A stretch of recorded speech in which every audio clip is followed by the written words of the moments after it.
Terima kasih pemirsa Anda masih bersama kami dalam MNC News Prime. Menurut juru bicara Mahkamah Agung Andi Samsan Ngandro, Majelis PK tidak sependapat dengan putusan Yudex Yuris tentang barang bukti tersebut dirampas untuk negara. Karena dalam perkara ini tidak terdapat hak-hak negara yang dirugikan. Dalam amar putusan disebutkan barang-barang bukti harus dikembalikan kepada orang yang paling berhak, yaitu para calon jemaah umroh yang telah membayar kepada First Travel maupun rekanan yang belum dibayarkan hak-haknya.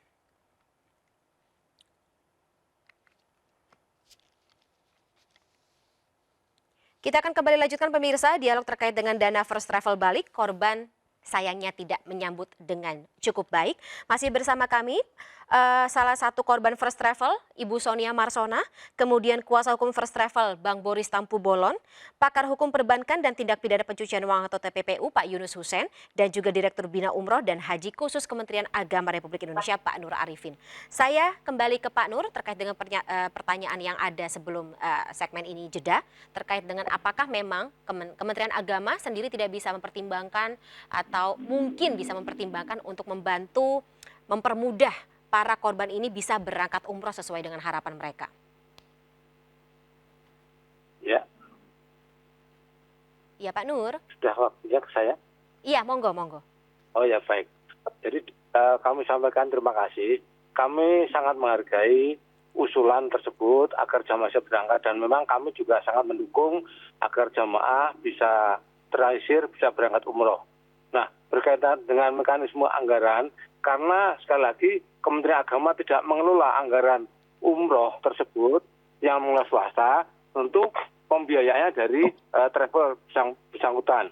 Nah, karena kalaupun misalnya Kementerian Agama memberangkatkan, nah ini anggaran dari mana? Karena bicara negara itu kan tidak hanya Kementerian Agama.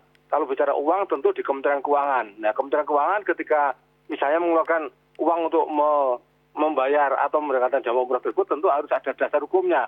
Di era demokrasi ini memang kalau misalnya Kementerian Keuangan mengeluarkan uangnya, ada dasar hukum yang mungkin adalah ada keputusan DPR misalnya. Nah, DPR apakah memungkinkan misalnya membuat keputusan berkaitan dengan jamaah First Travel ini untuk memberangkatkan. Kalau memang DPR misalnya sebagai wakil rakyat membuat keputusan bahwa itu memang menjadi tanggung jawab negara, nah tentu Kementerian Keuangan akan menindaklanjutinya, karena Kementerian Keuangan akan melakukan pengeluaran uang sesuai dengan antara keputusan DPR dan sesuai dengan regulasi yang ada. Demikian.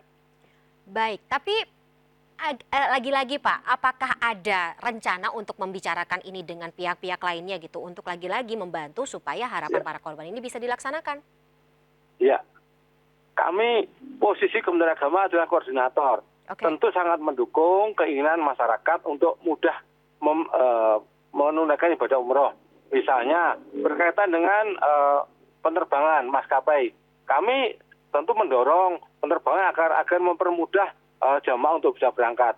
Berkaitan imigrasi, kami juga mengajak imigrasi membuat kebijakan mempermudah jamaah untuk berangkat. Jadi kalau Kementerian Agama sekali lagi mendukung upaya-upaya untuk bisa mewujudkan niat jamaah untuk memberangkatkan umroh. Demikian. Oke, Bu Sonia cukup puas nggak dengan katakanlah solusi saat ini? Bu, boleh saya nanggapi dikit Bu, sebelum Bu Sonia. Baik, Jadi begini, dulu pernah kami tampil bersama dengan pimpinan Komisi 8 DPR ya, dari PAN waktu itu, saya lupa namanya, anaknya mantan Dirut Garuda sebenarnya. Jadi dia sendiri DPR menyambut kalau pemerintah mau membicarakan dengan Komisi 8, seingat saya, Komisi 8 DPR bersedia untuk membantu. Misalnya mengenai masalah anggaran tadi ya, ada persetujuan karena mengikut uang negara. Nanti sudah tentu dibicarakan dengan Kementerian Keuangan ya, paling tidak 3 pihak ini. Jadi mereka udah kasih sinyal positif Pak. Nah mungkin saya sarankan dari kawan-kawan dari Kementerian Agama, mungkin juga Keuangan kalau ada yang hadir, dan para korban tolong didorong juga. Saya dengar langsung, saya hadir untuk acara itu. Jadi Komisi 8 tolong didekati, mudah-mudahan bisa membantu. Karena kapan lagi negara mau membantu orang begitu banyak yang mengalami kesulitan seperti ini. Dan itu sebenarnya tidak terlalu banyak uang keluar, karena bahwa tadi sebut ada kemudahan penerbangan, dokumen-dokumen perjalanan, kemudian penginapan di sana, itu banyak fasilitas yang bisa dimudahkan oleh negara atau oleh Kementerian Agama. Itu aja dari saya tanggapannya. Masih. Jadi sebenarnya sudah ada hilal cukup baik ya dari DPR, kemudian juga dari pihak-pihak lainnya, seperti itu ya Pak Yunus ya? Sudah ada, saya dengar langsung dari pimpinan Komisi 8 DPR itu. Baik, Ya. mungkin bisa jadi lagi-lagi ini ada apa ya namanya banyak dukungan kok Pak Nur untuk Ya, membuat sebuah kebijakan baru ini. Tapi kalau untuk Bu Sonia ya. sendiri apakah cukup puas? Mohon maaf tadi Pak Nur terputus-putus, jadi kami tidak apa itu solusi yang diberikan apa kurang paham tadi. Pada intinya sebenarnya dari Kementerian Agama sendiri sedang mempertimbangkan Ibu untuk memberikan kemudahan bagi para korban first travel ini untuk melaksanakan ibadah umroh. Kemudian juga ada rencana bantuan dari Komisi 8 DPR Republik Indonesia sendiri serta pihak-pihak lainnya lagi-lagi untuk tadi mempermudah. Tapi kalau misalnya dari Ibu Sonia sendiri atau mungkin sudah ada pembicaraan dengan sesama para korban, apakah ingin mengajukan atau menunggu uluran tangan untuk bisa melakukan ibadah umroh ini?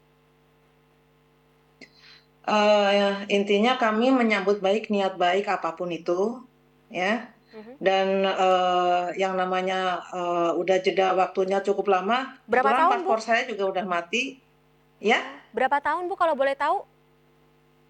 dari 2017. Oh iya. Oke, baik. Boleh dilanjutkan lagi Ibu? Ya. Ya, boleh dilanjutkan lagi Bu. Sudah menunggu terlalu lama, kemudian seperti apa sekarang kondisi dari para korban Kalaupun sendiri? memang kami akan diberangkatkan, kami pun juga perlu persiapan juga. Kalau memang itu niat dari negara ada, maka kami pun akan menyambut dengan catatan kita atau ini para jamaah jangan Kenakan biaya. dibebani. Ya, kalau untuk sekedar membuat paspor ulang, ya memang itu memang seharusnya. Tapi kalau untuk menambah biaya-biaya lagi, mohon maaf, kayaknya trauma gitu. Karena kami membayar untuk first travel itu tiga kali, tapi ternyata nggak diberangkatkan juga. Kalau sampai ini suruh nambah lagi, kemungkinan para jamaah tidak akan mau gitu. Oke, tapi asetnya semua balik Bu, yang tadi dibayarkan selama 3 kali itu? Ya, nggak kembali. Belum Kembali. sama sekali, Belum nol. sama sekali. Oh iya, karena memang putusannya baru keluar seperti itu ya. Baik, Pak Yunus, tapi memang akan kembali kan? Sesuai dengan Yang jelas putusan. berapa yang disita dan akan dirampas oleh negara dikembalikan kepada yang berhak pasti tidak mencukupi. Karena jumlah korban tuh puluhan ribu, ada yang bilang 29.000, ada yang bilang 63.000. Sementara uang korban itu ada yang bilang sekitar 900 miliar sampai 1,2 triliun. Nah, yang disita berapa? Cuma beberapa miliar mungkin. Karena di sini saya lihat ini koreksi buat mungkin ada teman-teman penegak hukum. Kami lihat ada sebagian penyitaan yang tidak didukung bukti yang kuat dari cabang-cabang first travel, sehingga tidak bisa dipertanggungjawabkan, tidak masuk dalam berkas perkara, hilang. Mungkin lenyap dimakan oknum ya. Itu ya pada tingkat penuntutan. Sebagian barang bukti tidak masuk dalam berkas perkara, tidak disita oleh negara, dinikmati oleh oknum-oknum penegak hukum itu. Ini terjadi. Kita harus ngomong apa adanya. Karena aset itu berkurang sebagian dimakan oleh oknum penegak hukum juga. Nah, Bang Boris, kalau dari First Travel sendiri ada itikat baik nggak untuk ya mengganti aset kerugian dari para korban ini 100%? Kalau misalnya kita melihat aset First Travel sendiri kan katanya mencapai 1 triliun rupiah ya, sekitar seperti itu. Tapi kalau misalnya dari informasi yang tersisa sekitar 25 miliar, kok bisa sampai seperti itu? Dan kira-kira aset seperti apa lagi yang akan digunakan untuk bisa mengembalikan kalau memang ada itikat baiknya untuk mengembalikan uang kerugian dari para korban ini? Ya, jadi kalau sebenarnya Mbak Fani, kalau bicara niat dan itikat baik, itu sebetulnya sudah terjawab saat ada homologasi waktu di Pengadilan Negeri Jakarta Pusat.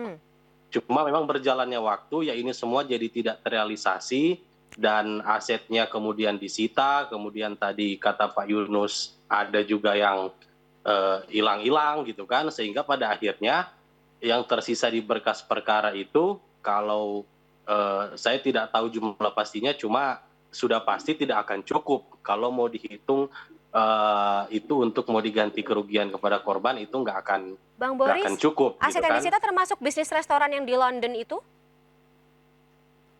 Saya lupa. Tapi intinya kalau kami waktu PK hanya mengacu kepada apa yang ada di berkas perkara.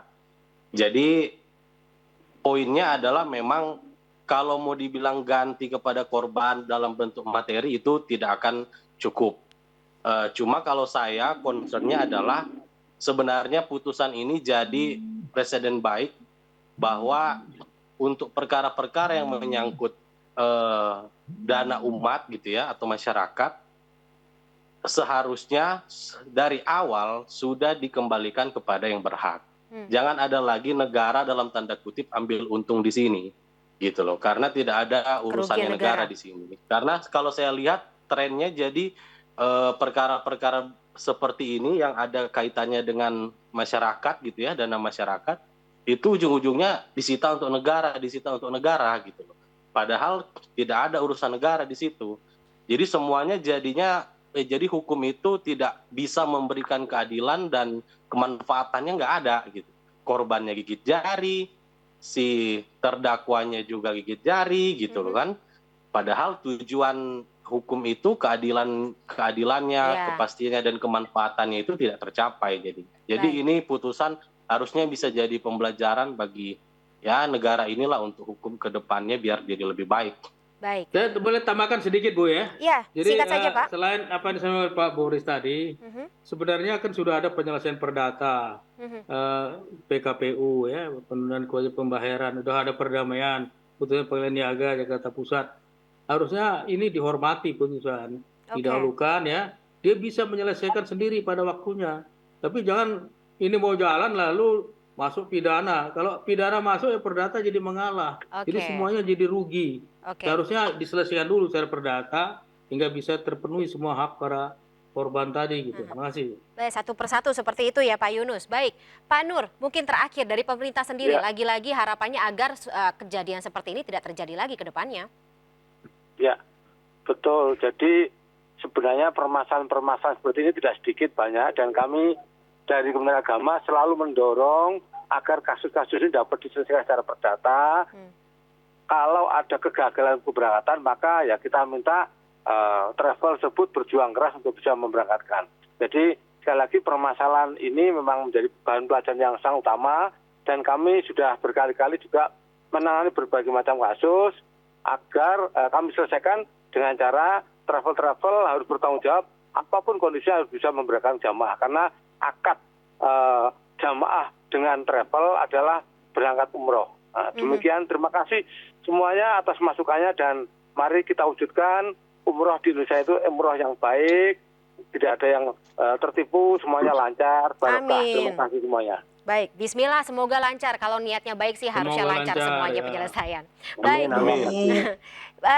Kita harapkan agar semua hak para korban ini kembali yang tadi ya harapannya juga bisa berangkat pergi umroh ini dijabah ya semuanya. Baik, karena durasi sudah habis kita harus sudahi dulu, terpaksa kita sudahi dulu dialog kita pada malam hari. Tapi terima kasih saya ucapkan kepada Bu Sonia, Bang Boris, Pak Yunus dan juga Pak Nur atas waktunya bersama kami malam hari ini. Salam sehat selalu, kita tunggu kabar baiknya ke depan ya. Terima kasih sekali lagi. Sampai jumpa. Assalamualaikum. Waalaikumsalam. Dan pemirsa, usai sudah perjumpaan kita dalam MNC News Prime hari ini, mari berbagi untuk masyarakat yang terdampak bencana di tanah air melalui MNC Peduli dan tetap patuhi protokol kesehatan COVID-19. Saya Fani Imaniar, terima kasih, selamat berakhir pekan, sampai jumpa.